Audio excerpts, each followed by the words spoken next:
மண்ணாங்கட்டி புத்தி இல்ல. ரோட்ல போன் பேசிட்டே போறானே, முதல்ல இவ்வளவு தூக்கி உள்ள போகணும். சாரி காலம் சாரி. உன் சாரியை வச்சுட்டு என்ன தப்பான சொல்ற?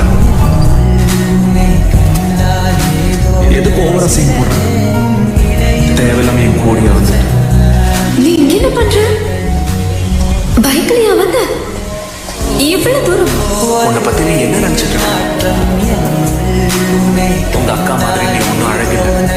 அவன் நல்ல டான்சர், நீட்ட முடி, தாமாத்தோட குடுமையை வச்சுக்கிட்டு ஒரு தடவை கூட என்ன திரும்பி பார்க்காம போயிட்டான். கொழுப்பு. இந்த அளவுக்கு லவ் பண்றவன் யாராச்சும் கிடைப்பானா உனக்கு? என்னை பொறுத்த வரைக்கும் என் லைஃப்ல இதான் என்னோட ஃபர்ஸ்ட் லவ்.